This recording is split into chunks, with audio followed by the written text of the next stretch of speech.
Katika kesi hiyo, aliyekuwa makamu mwenyekiti wa chama chetu upande wa Zanzibar kwa miaka takriban 15, ndugu Saidi Isa Mohamed, pamoja na wajumbe wa bodi ya wadhamini wa chama wa sasa, ndugu Ahmed Rashid Hamis na mama Maulida Ana Kom, ambaye ni mmoja wa waasisi wa chama, kwa pamoja wameshtaki chama wakilalamikia mgao wa rasilimali kutowapendelea Zanzibar, na hivyo wameiomba mahakama pamoja na mambo mengine, wakiwa wanasubiri shauri la msingi kusikilizwa, Chadema isimamishwe kufanya shughuli za kisiasa na kutumia rasilimali zake.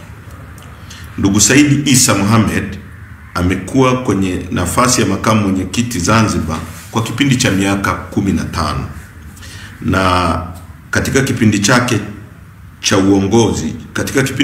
cha uongozi wake ameshiriki vikao vyote vya chama ambavyo vilipitisha mgawanyo wa rasilimali za chama kwa nchi nzima, na hakuwahi kuona shida yoyote. Sambamba na mama Maulida Ana Kom, ambaye amekuwa sio tu mjumbe wa bodi ya wadhamini wanaoishtaki chama, bali amekuwa mwenyekiti wa bodi ya wadhamini, ameshiriki na kuongoza vikao vyote vya mgawanyo wa rasilimali za chama katika kipindi chote. Hakuwahi kuona tatizo, maana kweli halikuwepo tatizo. Maazimio ya mgawanyo wa rasilimali za chama amekuwa akifanya kwenye vikao kwa kuridhiwa na wajumbe wa kikao kwa wingi wao. Kama chama tunaona jambo hili linakuja kipindi hiki sio kwa bahati mbaya, bali ni hila ya kudhoofisha msimamo wa chama wa no reforms no election, ambao unabeba hitaji la nchi na wananchi kwa kipindi hiki. Kesi hii ina msukumo nyuma yake wa watu wenye nia off. Mama Maulida Ana Kom, siku ya kikao cha bodi ya wadhamini tarehe 15 Mei mwaka 2025, aliwataja watu watatu waliokwenda nyumbani kwake kumshawishi afungue shauri hili la madai ya mgawanyo wa rasilimali kwa Zanzibar. Na kesho yake tarehe 16, mbele ya kaimu naibu katibu mkuu bara Mheshimiwa Amani Gorugwa na wakili Edison Kiratu, aliwataja tena watu hao watatu ambao alisema walimfuata na kumwambia kuwa asaini barua ya madai ya fedha ili zipelekwe Zanzibar. Kwa maelezo ya mama Kom, hakuwa ameambiwa kuwa nyaraka hizo alizopelekewa na hao watu watatu ili azisaini zina maudhui ya kuiomba mahakama kuifungia Chadema kufanya shughuli za kisiasa. Mama Kom aliwaambia akina Mheshimiwa Amani Gorugwa kuwa alishangaa kusikia kuwa kesi imefunguliwa na yeye na wenzake wawili yenye hila ya kukiumiza chama, na yeye kama muasisi wa chama na mjumbe wa bodi ya wadhamini hawezi kushtaki chama. Aliomba mwenyewe ajitoe kwenye kesi hiyo. Kitendo cha mama Kom kuwepo mahakamani tarehe 10 Juni 2025 na kukana kiapo chake cha kujitoa alichosaini tarehe 16 Mei inathibitisha kuwa kuna jambo halipo sawa na ambalo lina msukumo wa mfumo wa serikali lenye lengo la kukidhoofisha chama.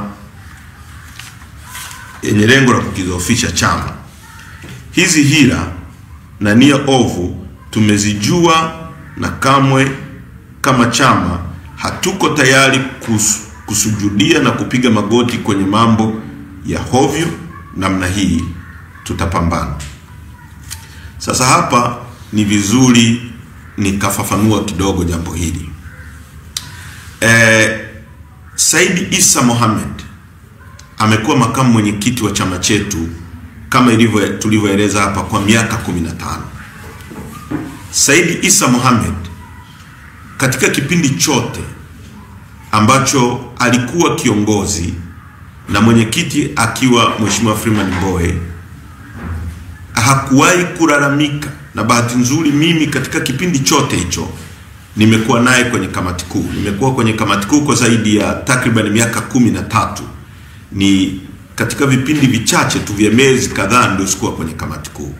Hakuwahi kuraise hoja yoyote kuhusiana na mgawanyo wa Zanzibar, au Zanzibar kudhulumiwa, au Zanzibar kuonewa, au mapato ya chama kubase bara kuliko Zanzibar. Mama Maulida Komu ni muasisi wa chama kama tulivyosema. Amekuwa mwenyekiti wa bodi, na kwa maana hiyo bodi ndio wenye chama, wao ndio wanaogawa mapato. Mama Maulida Komu ambaye ni mwenyekiti hakuwahi kulalamika wala kutaka mgawanyo mpya wa mali za chama.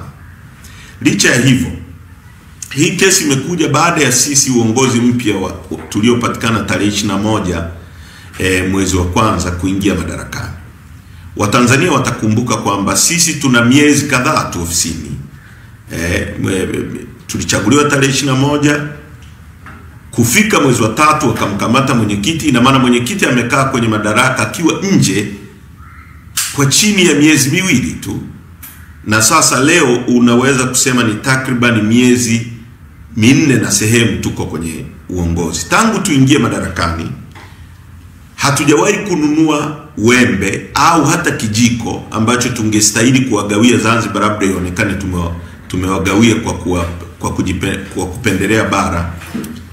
Hatujawai kuangalia mgao upya, labda redistribution, labda mtu angesema kwamba sasa tumeingia uongozi mpya umebadilisha mgao ulivyokuwa unaenda. Kama ni ruzuku iliyokuwa inaenda Zanzibar, inaenda vile vile. Kama ni mgao uliokuwa unaenda Zanzibar, unaenda vile vile alivyokuwa Said Issa Mohamed, alivyokuwa Mama Maulida Komu, na ulivyokuwa uongozi uliokuwa chini ya Mheshimiwa Mbowe. Sana tulichofanya, kuna magari ambayo yalitolewa, au gari iliyotolewa kwa ajili ya Zanzibar, na kwa sababu lilikuwa linatumiwa na aliyekuwa naibu katibu mkuu Zanzibar huku bara, na akawa analitumia huku, sisi tumeamuru, uongozi mpya umeamuru livuke liende Zanzibar, litumike likiwa Zanzibar, kwa sababu naibu katibu mkuu aliyekuwa huku, aliyekuwa Zanzibar, ni kama alikuwa anakaa bara. Kwa hiyo akawa anatumia hili gari likiwa huku bara muda wote ambalo lilipaswa kwa Zanzibar. Sana tulichofanya sisi, tumeamuru hilo gari livuke, ambao ni Ford mpya, iende Zanzibar, itumike ikiwa kule Zanzibar.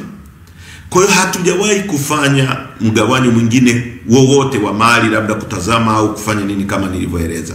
Sasa inakuwaje watu ambao walikuwa kwenye madaraka, watu ambao ndio walikuwa wamegao, ndio waliofanya huu mgao, watu ambao ndio wamekuwa wanasimamia chama kikiwa hivi, leo baada ya kutolewa madarakani kwa njia ya kura, waone kwamba huo mgawanyo sio sawa? Ndio maana tunasema hizi ni hila za serikali kwa kutumia hawa watu kujaribu kuzuia operation ya no reforms no election. Na hizi hila hazisimami peke yake. Mojawapo ni kumkamata mwenyekiti, nyingine ilikuwa ni kuzuia ruzuku. Mtakumbuka kuna kesi iko hapo inaitwa kesi ya Mchome iliyopelekwa kwa msajili wa vyama vya siasa. Hii yote ni kujaribu kudestabilize chama kishindwe kufanya shughuli zake, hasa shughuli za kusukuma hitaji la Watanzania ambalo kwa sasa ni no reforms no election kama tulivyoeleza. Na nieleze kwa kina zaidi, watu wengi wamekuwa wakisema kwa nini Watanzania hawajitokezi kusimamia mapambano, kuwa tayari kupambana.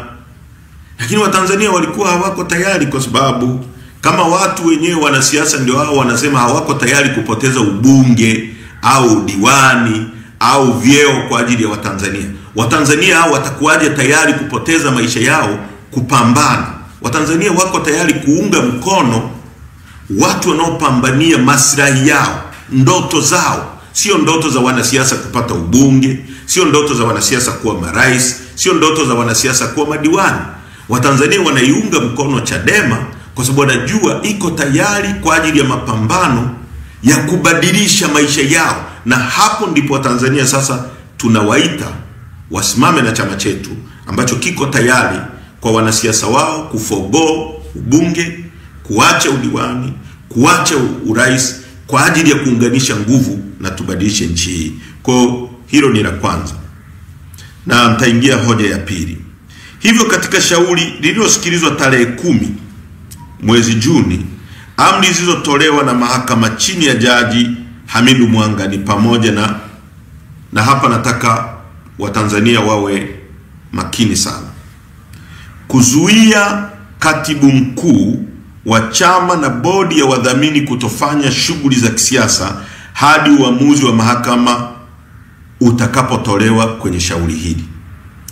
Kuzuia katibu mkuu, order namba 1 iko very specific: kuzuia katibu mkuu na bodi ya wadhamini kufanya shughuli za chama.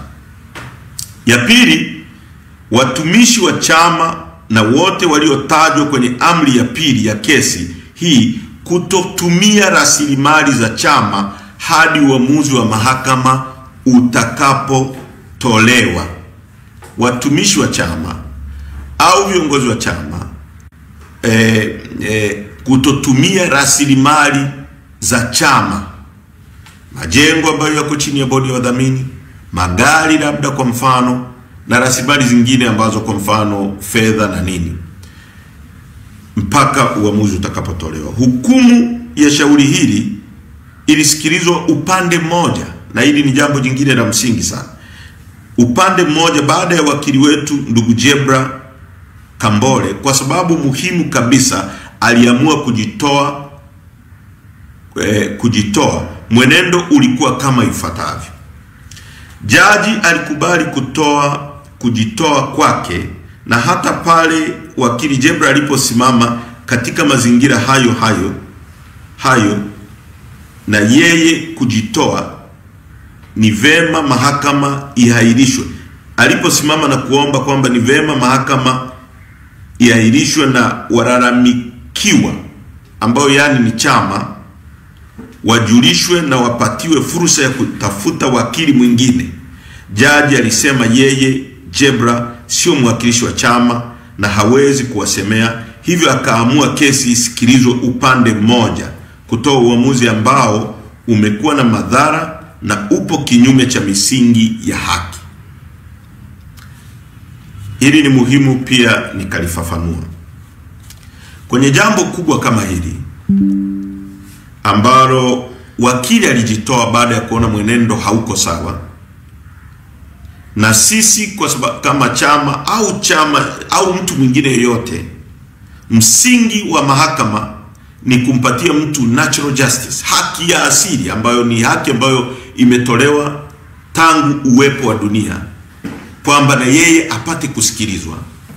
Na baada ya wakili kujitoa, chama hakikuwa na mwakilishi kama wakili, jaji alipaswa kuahirisha kesi ili atupatie sisi chama tarehe nyingine na atuombe kupeleka wakili ili tuwe na uwakilishi, tuwakilishwe kwenye kesi hii. Lakini katika mazingira ambayo sio ya kawaida, jaji alifanya uamuzi bila kuzingatia jambo kubwa hili ambalo natural justice, ambayo ni haki namba 1 katika masuala yoyote ya kisheria. Uamuzi huo umetolewa ukiwa unakiuka haki yetu ya asili ya kusikilizwa. Ni kanuni ya kawaida kabisa kuwa mtu asihukumiwe bila kusikilizwa. Kwa kuwa wakili wetu alijitoa na washtakiwa ambao ni bodi ya wadhamini na katibu mkuu wa chama hawakuwepo mahakamani, ilitakiwa jaji aahirishe kesi hiyo na kuwaita na kutoa nafasi kwa wadhamini na katibu mkuu kutafuta wakili mwingine na au wao kuamua kujitetea wenyewe. Kwa kitendo cha Jaji Hamidu Mwanga kuendelea kusikiliza kesi hiyo bila kuwaita wadhamini na katibu mkuu, hiyo inaonesha kuwa tayari alikuwa na uamuzi wake kichwani uliopendelea upande mmoja. Wanasheria wetu wametujulisha kuwa amri 2 za zuio alizozitoa Jaji Hamidu Mwanga zinafanana sana na maombi yaliyo katika kesi ya msingi. Hivyo ni wazi kuwa amri hizo mbili zilizotolewa vile vile zipo katika kesi ya msingi, na hivyo inatoa tafsiri kwamba tayari jaji amekwisha fanya uamuzi wa kesi ya msingi, na hivyo kesi ya tarehe 24 Juni ni kiini macho.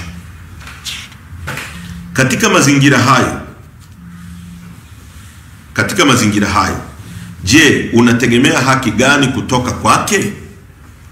Sisi Chadema tunasema kama jaji anakiuka misingi ya kawaida kabisa ambayo majaji wa rufaa katika kesi ya CPC International Inc. vs. Zainab Grain Millers Limited, Civil Appeal number 49 of 1995, ambapo jopo la majaji wa mahakama ya rufaa Jaji Mzava, Jaji Mfarira na Jaji Lubuva JJA walisema ni elementary. Sasa ni elementary, yani hiyo haki ni elementary. Sasa tunatendewaje haki na Jaji Hamidu Mwanga? Mimi kwa niaba ya Chadema nasema hatuna imani na Jaji Mwanga kwa sababu hatuamini kama kuwanyima haki ya kusikilizwa bodi ya wadhamini wa chama na katibu mkuu wa chama ni makosa ya kibinadamu. Badala yake tunaona alifanya akijua ili kutimiza lengo lake. Aidha, sababu ya pili inatokana na historia ya Jaji Mwanga. Mheshimiwa Jaji Mwanga ameteuliwa akitokea Tume ya Uchaguzi Zanzibar ZEC.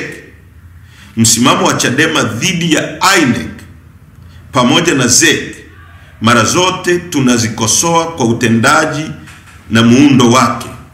Katika mazingira hayo, kesi inayohusu Chadema anapangiwa jaji anayetoka kwenye taasisi ambayo tunailalamikia. Hatuoni kama tunatendewa haki, na kweli hatujatendewa haki.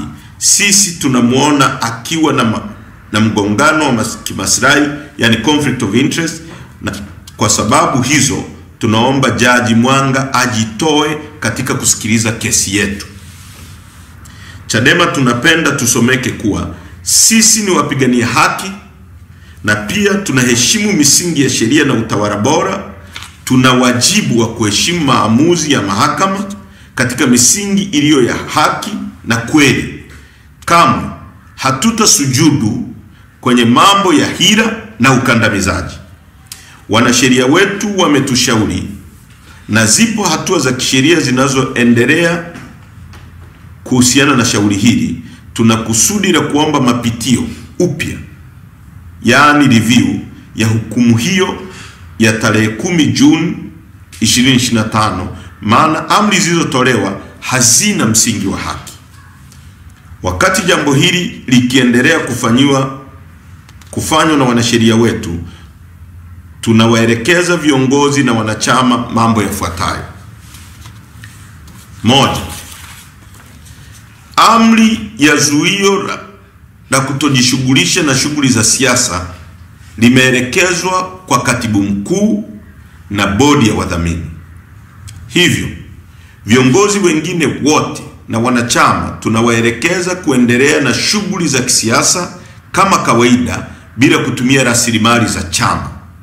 Ninanukuu amri za mahakama kuu kama ifuatavyo: that the respondent, the registered trustee of Chama cha Demokrasia na Maendeleo Chadema, the general secretary Chama cha Demokrasia na Maendeleo Chadema, are restrained or prevented from organizing and or participating in any and all political activities pending the determination of the petition. Hivi sasa chama kipo kwenye programu ya kichama ya kuziba mapengo. Vikao hivi viendelee na kazi hii ikamilike kama ilivyopangwa. 2.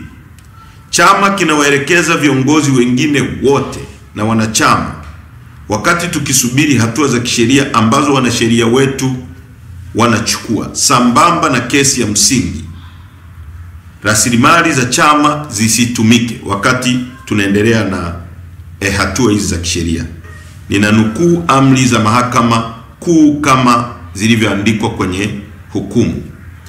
That the respondent, the registered trustee of Chama cha Demokrasia na Maendeleo Chadema, the General Secretary of Chama cha Demokrasia na Maendeleo Chadema, their servants, workmen, agents, and 1920 or whosoever purporting to act on respondent behalf are restrained from utilizing the properties and assets of the party pending the determination of the petition. Viongozi wengine wote na wanachama wajitolee kwa rasilimali zao binafsi kufanya shughuli za kisiasa ili kukamilisha programu za chama ambazo zilitakiwa kukamilishwa. Wanachama waache kutumia rasilimali za chama kama mahakama ilivyoelekeza. 3.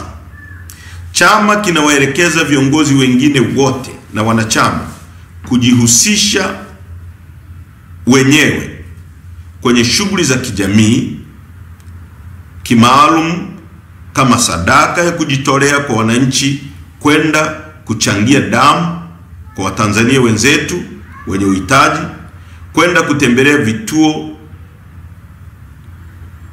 vya wenye uhitaji, yani watoto na wazee, na kuwapa faraja, kwenda mahospitalini na kuwapa faraja wagonjwa, kwenda masokoni, kwenye maeneo ya umma kujitolea kufanya usafi, kwenda kwenye maeneo ya umma na kupanda miti aidha ya matunda au ya vivuli angalau ndani ya siku 30 kutoka tarehe ya taarifa hii. Tupande miti 1,000,000.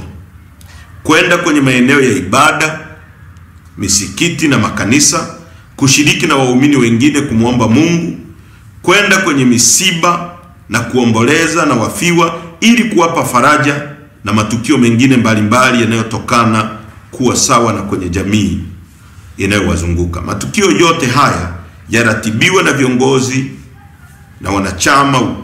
Kwa wingi wenu muhusike kikamilifu katika matukio haya ya kijamii ambayo yanadumisha umoja na upendo wetu kama Watanzania. Ni muhimu nikafafanua hili. Wakati wa utawala wa kidikteta wa makaburu wa Afrika Kusini, ambapo chama cha kiukombozi cha ANC viongozi wake walishambuliwa, waliuawa, walifungwa jela kama mnavyojua, wakina Nelson Mandela na kina Ahmed Kathrada ambao walikaa gerezani kwa zaidi ya miaka 27, na viongozi wengine wakina Thabo Mbeki wakakimbia wakati baba yake Govan Mbeki naye alikuwa gerezani Robben Island. Wanachama wa ANC ambao makaburu walilenga, walipokifuta chama walilenga kwamba chama kipotee, hawakuruhusu hiyo hali tokee. Walikuwa wanakwenda kwenye maeneo ya mikusanyiko, kwa sababu wakati ule kama ilivyo sasa tumepigwa marufuku, wanajaribu kutupiga marufuku kukutana viongozi wa chama tukiwa kwa pamoja. Wale wanachama na viongozi wa ANC walikuwa wanakwenda kwenye misiba, waliunda timu za mpira, walikuwa wanaenda kwenye makanisa ili kuwapa nafasi ya kukutana na jamii, kuongea na jamii, ili kuwapa nafasi ya kuwa karibu na jamii. Na sisi kama chama kinachoshambuliwa na serikali kwa sasa, kwa lengo la kukiubiza, kwa lengo actually la kuonesha wanachama wetu kwamba chama kimesambaratika, na huku nyuma wakiwa na vyama walivyounda, ukiangalia mashambulizi yetu yanalenga kuwatisha wanachama kwamba chama kimeparaganyika, kimesambaratika, Kwa hiyo wanawaelekeza wanachama wetu waende kwenye vyama vingine ambavyo ni vyama mamluki vya serikali. Sisi tunawaelekeza wanachama wetu, chama hakiwezi kusambaratika, chama kiko imara, chama ni nyie, chama ni wananchi ambao wanatuunga mkono kwa sana, na mmeona kwenye ziara zetu hakuna chama chenye uwezo wa kuitisha wananchi wakaja kwa wingi kama chama chetu. Kwa hiyo msisambaratike, msitishike, msibabaike. Nendeni kwenye matukio ya kijamii, endeleeni na vikao vya chama kama tulivyoelekeza. Msitumie majengo tu yale ambayo yako kwenye board of trustee mpaka tutakapomaliza swala hili, lakini mnaweza kukutana kwenye maeneo mbalimbali, mfanye vikao vya kichama, mpande miti, mtembelee wagonjwa, toe damu, fanye nini ili chama chetu kiendelee kusukuma agenda za no reforms no election. Endeleeni kuvaa t-shirt zenye jumbe mbalimbali, jumbe za no reforms no election, ambayo ndio inawaudhi sana watawala mpaka wanababaika kwa kiwango hichi. Chama kinasisitiza kuwa nchi yetu inahitaji kufanywa mabadiliko ya mfumo, yani reforms ya uchaguzi kabla ya uchaguzi wa mwezi Oktoba 2025. Chama chetu, sisi viongozi wakuu, mara zote tumekuwa tayari kwa mustakabali wa taifa letu. Tupo tayari kwa mazungumzo na majadiliano yenye lengo la kutufikisha kwenye kufanyika mabadiliko ili tusirudie uzoefu mbaya wa chaguzi zilizopita. Mabadiliko haya tunaendelea kuyadai kwa sababu ni hitaji la nchi na wananchi kwa kipindi hiki na si wakati mwingine. Hivyo Watanzania wote tuendelee kupaza sauti zaidi kuwa no reforms no election. Kuhusu kesi inayomhusu mwenyekiti wetu Mheshimiwa Lissu, kwanza ieleweke kuwa Lissu sio mhaini. Tunaisihi serikali iondoe hii aibu kwa taifa. Serikali iache uonevu wa kuonea raia wake kwa kuwabambikizia kesi ambazo hazina kichwa wala miguu. Ni rai yetu kuwa serikali kupitia mwendesha mashtaka DPP wamwachie huru Mheshimiwa Tundu Lissu, kwa kuwa wao wanajua na Watanzania wanajua na dunia inajua kuwa Lissu sio mhaini. Kwa kumalizia, ndugu zangu wanachadema na Watanzania, chama chetu kinashambuliwa kwa nia ovu, kwa lengo la kutaka kukiua, kwa lengo la majaribu yote haya ni kujaribu kukiua chama, kukifuta chama au kukipoteza chama kwenye ramani za siasa. Nataka niwaambie uongozi wetu uko imara. Tundu Lissu mwenyekiti wetu ambaye yuko gerezani kwa sasa yuko imara. Viongozi wengine wote wa kamati kuu wako imara. Nataka niwahakikishie kwamba chama hakitatetereka. Uungwaji wenu mnavyotuunga mkono ndio inayomtisha watu wanaotufanyia matendo ya kigaidi, ya kihaini, ya kidikteta kujaribu kukifuta chama chetu. Msitetereke, msibabaike. Tuko kwenye ukweli na tutashinda vita hii. Hii ni vita ya kurudisha nchi hii kwenye mikono yenu. Ni vita ya kuhakikisha kwamba rasilimali za nchi yetu zinatumika kubadilisha maisha yenu. Ni vita ya kuhakikisha kwamba kama mtoto wa waziri anavyosoma vizuri na mtoto wako mwanakijiji asome vizuri. Ni vita ya kuhakikisha kwamba kama rais anavyotibiwa vizuri na wewe Mtanzania kwa kutumia rasilimali zetu utibiwe vizuri.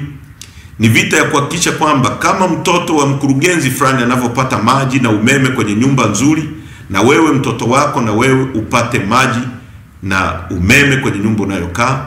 Ni vita ya kuhakikisha kwamba na wewe usafiri kwa staha kama wengine wanavyosafiri. Kwa chama kinachopigana vita hiyo ni Chadema. Chama ambacho kimekataa kujiunga na wadhalimu kupoteza haki hiyo. Endeleeni kukiunga chama chetu mkono, msitetereke, msibabaike, msitishike. Msisikilize maneno ya watu wanaowaambia kwamba chama kinapotea au kinafanya nini. Chama kingekuwa kinapotea, kisingekuwa kinazungumziwa na kina Wasira kila siku wanazungumzia chama hiki. Hawazungumzi vyama vingine hivyo ambavyo wasemi vinapotea. Hawazungumzii vikaragosi walivyoviunda. Wanazungumzia chama chetu kwa sababu chama chetu ni imara. Mikutano yetu nchi nzima imethibitisha hivyo. Upendo wenu zidi ya chama chetu, michango yenu ndio inasababisha tunashambuliwa. Tutawaelekeza njia mpya ya kuendelea kuchangia chama na kukiunga mkono ili shughuli ziendelee. Wakati huo tukiendelea na mapambano haya ya kesi kuhakikisha tunashinda. Asanteni sana, kuweni imara, msitetereke, sisi tuko imara. Asanteni, endeni kukiunga chama mkono.